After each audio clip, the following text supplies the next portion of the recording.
Class में हमने discuss किया था कि ग्रोथ एंड डेवलपमेंट के फैक्टर्स क्या क्या होते हैं और जो ग्रोथ एंड डेवलपमेंट को क्या करते हैं, प्रभावित करते हैं। आज हम ग्रोथ एंड डेवलपमेंट की स्टेजेस के बारे में बात करेंगे कि ग्रोथ एंड डेवलपमेंट की क्या क्या स्टेजेस होती हैं। आपकी जानकारी के लिए बता दूं, टॉपिक है डीएसएसबी और सीटेट के लिए बिल्कुल फेवरेट टॉपिक है। यहाँ से एक क्वेश्चन 100% आता ही आता है कि स्टेजेस कौन कौन सी होती हैं, कौन सी स्टेजेस को किस नाम से जाना जाता है, कौन सी स्टेजेस के अंदर किस तरह के फिजिकल, इमोशनल, सोशल और अदर टाइप के डेवलपमेंट होते हैं। तो आज हम अपने इस टॉपिक के अंदर उन्हीं स्टेजेस के बारे में वन बाय वन करके बात करेंगे। सबसे पहले एक क्वेश्चन जो आजकल एक स्टेज से आने लगा है वो है हमारी पहली प्रीनेटल स्टेज। कौन सी? Prenatal stage. बेसिकली इसमें ज़्यादा कुछ तो नहीं है पढ़ने के लिए। प्रीनेटल स्टेज, इसको हम कहते हैं गर्भावस्था, लेकिन इसका टाइम पीरियड पूछ लेता है वो आपसे, कहेगा कि बताइए कि जी इसका जो गर्भावस्था का टाइम पीरियड है वो कितना है। जैसे आपने लास्ट टाइम डीएसएसबी का पेपर देखा होगा, एमसीडी वाला जो पेपर हुआ था और ऑनलाइन जो एग्जाम हुए थे डीएसएसबी के 2019 वाले, उसमें ये क्वेश्चन पूछा गया था कि जो प्रीनेटल स्टेज होती है उसका टाइम पीरियड कितना है। अलग अलग डेटा के आधार पर ये टाइम पीरियड पूछा गया था। तो मैं आपको बता दूं आपकी जानकारी के लिए कि जो प्रीनेटल स्टेज का टाइम पीरियड होता है वो 9 मंथ और 10 डेज, ठीक है, 9 मंथ एंड 10 डेज होगा, यानी कि 9 महीने 10 दिन। और अगर ये नहीं होगा ऑप्शन के अंदर तो आपको मिलेंगे 280 डेज, 280 दिन। अगर 280 दिन नहीं होगा ऑप्शन में तो फिर आपको इसके बदले में मिलेंगे 42 वीक्स। ठीक है दोस्तों, आपको समझ में आ गया कि प्रीनेटल स्टेज का जो टाइम पीरियड है वो कितना है, 9 मंथ 10 डेज। और अगर ये नहीं होगा ऑप्शन में हमारे तो ऑप्शन में होगा 280 डेज, 280 दिन। अगर ये भी नहीं होगा ऑप्शन में तो आपके होंगे 42 वीक्स। बस इस स्टेज के अंदर इतना ही है, कुछ ज़्यादा डिटेलिंग में जानने की जरूरत नहीं है, क्योंकि डीएसएसबी और सीटेट के अंदर इससे ज़्यादा अपर लेवल का नहीं आएगा। जो अब आएगा क्वेश्चन वो आएगा इसके अगले स्टेजेस के अंदर। तो सबसे पहले हम बात करेंगे इससे अगली स्टेज के अंदर, जो कि है हमारी इन्फेंसी स्टेज, जिसको हम कह देते हैं इन्फेंसी स्टेज। इन्फेंसी स्टेज जिसको आप शैशवावस्था कहते हैं, ठीक है, शैशवावस्था। और इसका जो टाइम पीरियड माना जाता है, इसका जो टाइम है वो है आपका बर्थ से लेकर 2 ईयर तक, ठीक है, जन्म से लेकर के 2 साल तक का टाइम पीरियड माना जाता है। अब इस स्टेज के बारे में कुछ खास बात यह है कि इस स्टेज को अलग अलग किन किन नामों से जाना जाता है। जैसे सबसे पहले तो इस स्टेज को हम एक नाम से जानते हैं, जो कि ये कहते हैं कि ये जो स्टेज है वो हमारे फिजिकल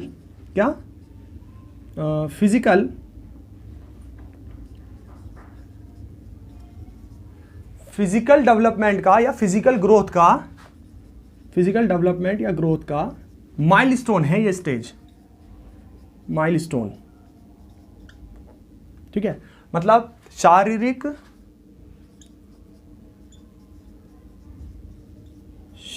वृद्धि का मील का पत्थर, ठीक है, मील का पत्थर है ये। ऐसा क्यों कहा गया है? क्योंकि इसके अंदर अब हम जो है वो बहुत ज़्यादा डिटेलिंग के साथ बात करेंगे, क्योंकि इस टाइम पीरियड को बहुत ज़्यादा क्रूशल टाइम पीरियड माना जाता है। क्रूशल टाइम पीरियड क्यों माना जाता है? क्योंकि इसमें बच्चे का सोशल डेवलपमेंट, इसमें बच्चे का ग्रोथ फिजिकल डेवलपमेंट, इसमें बच्चे का इमोशनल डेवलपमेंट, इसमें बच्चे का मोरल डेवलपमेंट और भी जो अदर डेवलपमेंट होते हैं बच्चे के, लैंग्वेज डेवलपमेंट हाई लेवल के होते हैं और बहुत तेज़ी के साथ होते हैं। इसलिए इसको एक नाम और कहते हैं हम कि ये जो है ये स्टेज हमारी इन्फेंसी स्टेज, शैशवावस्था, ये स्टेज रैपिड, ठीक है, रैपिड स्टेज ऑफ ग्रोथ है। रैपिड स्टेज ऑफ ग्रोथ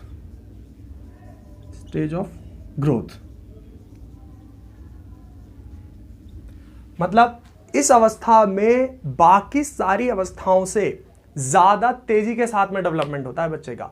अच्छा, एक क्वेश्चन बहुत ज़्यादा बार पूछा जाता है सीटेट के अंदर भी और आपका डीएसएसबी के अंदर भी, और वो क्या क्वेश्चन है? वो ये है कि आपको 4 स्टेजेस दे देगा, 4 ऑप्शन दे देगा और पूछेगा बताइए इनमें से किस स्टेज के अंदर बच्चे का डेवलपमेंट सबसे तेज़ी के साथ होता है।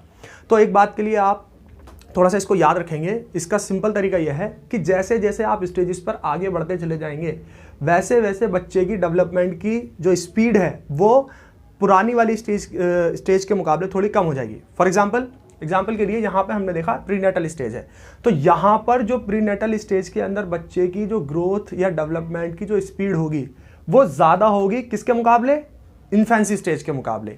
इन्फेंसी स्टेज के अंदर हालांकि ये स्टेज भी क्या होती है, बहुत ज़्यादा रैपिड वाली होती है। रैपिड का मतलब बहुत तेज़ी के साथ में, बहुत तेज़ी से वृद्धि होती है, तीव्र वृद्धि होती है यहाँ पर, तीव्र वृद्धि, ठीक है। इस स्टेज के अंदर बच्चे के अंदर क्या होती है, तीव्र वृद्धि होती है। अब जब बच्चा इस स्टेज के अंदर तीव्र वृद्धि करता है, इसके अलावा अब अगर ऑप्शन आएगा इसके ऊपर अर्ली स्टेजेस होती हैं, फिर उसके बाद लेटर स्टेज होती है, तो 4 ऑप्शन हो गए आपके। इन 4 में से अगर आपके ये 4 ऑप्शन है, कौन सा प्रीनेटल स्टेज है आपका, इन्फेंसी स्टेज है, अर्ली स्टेज है और लेटर स्टेज है, तो चारों में से पूछेगा बताइए कि इसके अंदर बच्चे की ग्रोथ एंड डेवलपमेंट सबसे ज़्यादा किस स्टेज में होती है। चारों ही क्वेश्चन, चारों ही ऑप्शन अपने हिसाब से सही है, बट हमें देखना पड़ेगा उन 4 में से कौन सा ज़्यादा बेस्ट है। तो अगर उन 4 में से ये वाला है तो आपका आंसर प्रीनेटल स्टेज हो जाएगा। अगर प्रीनेटल नहीं है तो उसके बाद हमारा आंसर कौन सा हो जाएगा, इन्फेंसी स्टेज हो जाएगा, मतलब शेष अवस्था हो जाएगा। आप समझ पा रहे हैं मेरी बात को। तो कहने का मतलब ये हुआ कि ये क्वेश्चन आपका हर बार पूछा जाएगा कि दोनों में से किसके अंदर वृद्धि सबसे ज़्यादा तेज़ी के साथ होती है, ठीक है। अच्छा, इस स्टेज को और हम क्या होता है इस स्टेज के अंदर, इसी स्टेज में बच्चा अपने सर के कंट्रोल से लेकर के अपने चलने तक का, यानी कि पहला स्टेप रखता है बच्चा, वो सारा का सारा डेवलपमेंट उसी के अंदर होगा। प्लस उसकी बच्चे का इमोशनल डेवलपमेंट, बच्चे का सोशल डेवलपमेंट और बच्चे का लैंग्वेज डेवलपमेंट भी इसी स्टेज के अंदर होगा। अब हम बात करेंगे 1 बाय 1 करके कि बच्चे का फिजिकल डेवलपमेंट कैसा होता है, किन किन स्टेजेस पर, किन किन मंथ में किस किस तरीके से होगा। फिर उसी के अंदर हम बात करेंगे लैंग्वेज डेवलपमेंट के बारे में, और फिर उसी के अंदर हम बात करेंगे इमोशनल डेवलपमेंट के बारे में। आइए बात करते हैं हम सबसे पहले फिजिकल डेवलपमेंट के बारे में, ठीक है। तो फिजिकल डेवलपमेंट में ये हम बात कर रहे हैं इन्फेंसी स्टेज के अंदर फिजिकल डेवलपमेंट, ठीक है। फिजिकल डेवलपमेंट कि फिजिकल डेवलपमेंट बच्चे का कैसे कैसे होगा, इसके अंदर कहाँ क्या क्या काम देखने को मिलेंगे बच्चे के अंदर। तो सबसे पहले हम बात करेंगे बच्चे का जो सर है, लिफ्टिंग। इसमें क्या करेगा बच्चा कि लिफ्टिंग,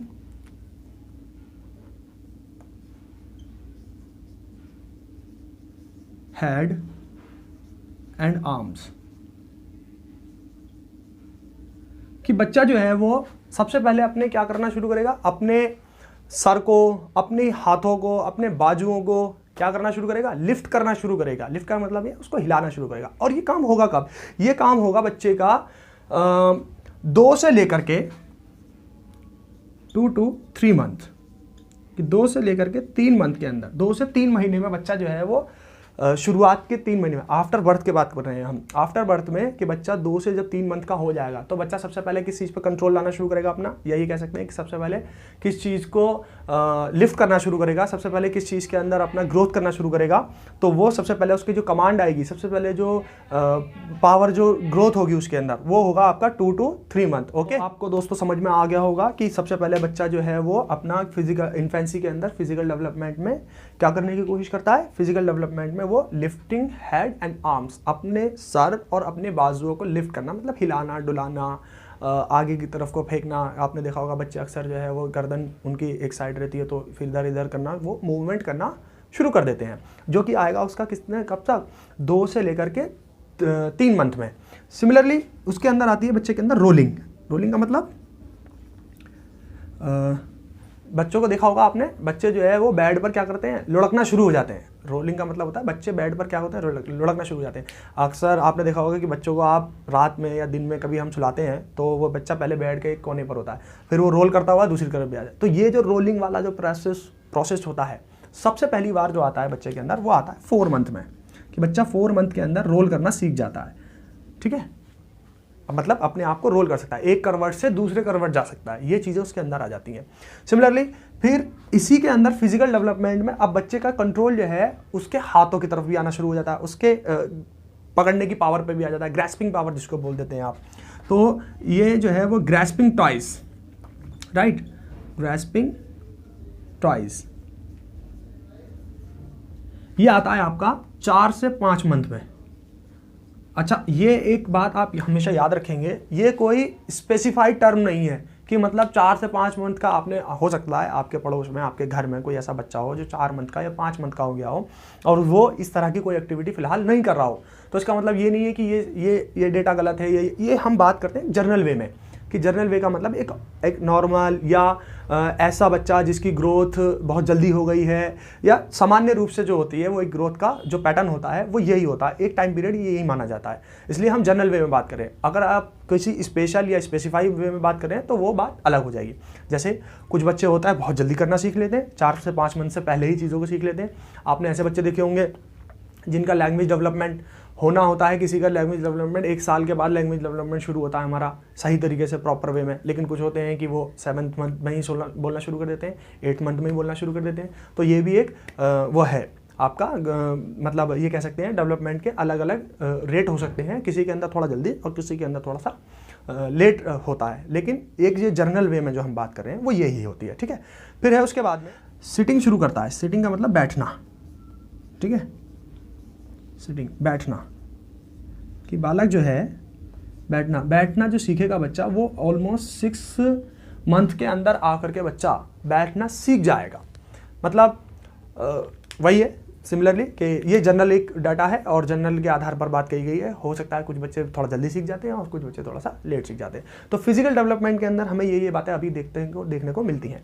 अच्छा, फिर एक चीज़ और होती है बच्चे के अंदर कि बच्चा जो है वो ग्रैस्पिंग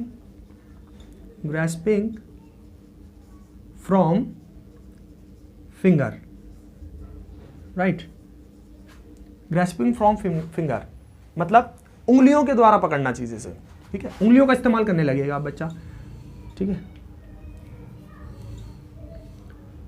उंगलियों का इस्तेमाल करता है बच्चा, उंगलियों का इस्तेमाल करने लगता है, उंगलियों के द्वारा चीज़ों को पकड़ने लगता है। जैसे इसको आप थोड़ा सा अगर हम समझ लें, जो अभी हमने पीछे पढ़े थे ग्रोथ एंड डेवलपमेंट के प्रिंसिपल, तो उसमें हमने एक बात पढ़ी थी कि बच्चे या हमारा जो डेवलपमेंट होता है वो कैसे होता है, जर्नल टू स्पेसिफिक होता है। और हमने एक और पढ़ा था कि जो हमारा डेवलपमेंट जो होता है वो होता है आपका जर्नल टू स्पेसिफिक के बाद कि gross motor to fine motor होता है, राइट। तो ग्रॉस मोटर का मतलब होता है कि बच्चा जो है वो पहले ऐसा करके पेन को अगर आप पकड़ाएंगे, उसको ग्लास को पकड़ाएंगे या कोई खेलने की चीज़ पकड़ाएंगे या उसका फीडर होगा तो उसको ऐसे करके दोनों हाथों से पकड़ेगा, ठीक। फिर वही कंट्रोल उसका जब वो ये जो इस स्टेज में आकर के, किस स्टेज में आकर के बच्चा आपका फ्रॉम आप ये कह सकते हैं कि 9 to 10th मंथ में, ठीक है, 9 to 10th मंथ में इस स्टेज में आकर के बच्चा जो है वो क्या हो जाएगा, इस स्टेज में आकर के बच्चा उंगलियों के द्वारा चीज़ों को समझने लगता है, उंगलियों के द्वारा चीज़ों को पकड़ने लगता है, सॉरी समझने लगता हूँ कह रहा हूँ, पकड़ने लगता है, ठीक है। ये यहाँ तक बात क्लियर हो गई। फिर इस स्टेज के अंदर बच्चे का फिजिकल डेवलपमेंट में एक और मोस्ट इंपॉर्टेंट पार्ट रह गया है और वो ये है कि क्रॉलिंग। क्रॉलिंग का मतलब घुटनों के बल चलना, ऐसे समझ सकते हैं आप, घुटनों से चलना बच्चा सीखता है ना। आपने देखा होगा सबसे पहली बार बच्चा जब डेवलपमेंट होता है बच्चे का, जब वो फिजिकल डेवलपमेंट होता है तो बच्चा चलने से पहले वो इसका एक नेचुरल प्रोसेस है ये कि बच्चा पहले जो है वो अपने हेड पर, हाथ पर, आर्म्स पर कंट्रोल लेकर आएगा। फिर बच्चा जो है वो अपना बैठने की पोजीशन को ठीक करेगा और फिर बच्चा जो है वो बाद में आकर के चीज़ों को धीरे धीरे करके पकड़ना शुरू करेगा। एंड देन सिमिलरली बच्चा जो है वो फिर क्या करेगा, घुटनों के बल आ जाएगा। घुटनों के बल का मतलब ये कि बच्चा घुटनों के उस पर चलता है ना, हाथ ज़मीन पर रख लेगा और घुटनों के से होता हुआ आगे की तरफ को बढ़ेगा। तो ये जो टाइम पीरियड है ये आता है आपका 7 to 10th मंथ। ये इन टाइम पीरियड में कभी भी हो सकता है ये, ठीक है। ये बच्चे का टाइम पीरियड हो गया। क्लियर है ये बात? यहाँ तक कोई दिक्कत तो नहीं है किसी को? आई थिंक ये सारी चीज़ें ऑलमोस्ट क्लियर हो गई होंगी, आपको समझ में आ गई होंगी, ठीक है। फिर आप, क्योंकि जब स्टूडेंट जो है वो 7th मंथ का हो चुका है, 10 मंथ का हो चुका है, यानी कि हम ये कह सकते हैं कि ऑलमोस्ट उसने अपने इन्फेंसी स्टेज का आधा टाइम पीरियड क्या कर दिया है, स्पेंड कर दिया है। आधा टाइम पीरियड स्पेंड करने का मतलब ये है कि अब ऑलमोस्ट 12 मंथ बीतने को हैं। अब 12 मंथ के बाद में अब जो है वो उसके अंदर एक रैपिड नए तरीके से नई डेवलपमेंट की होगा। अब उसके अंदर फिजिकल डेवलपमेंट और क्या क्या होंगे वो हम अभी आगे देखते हैं।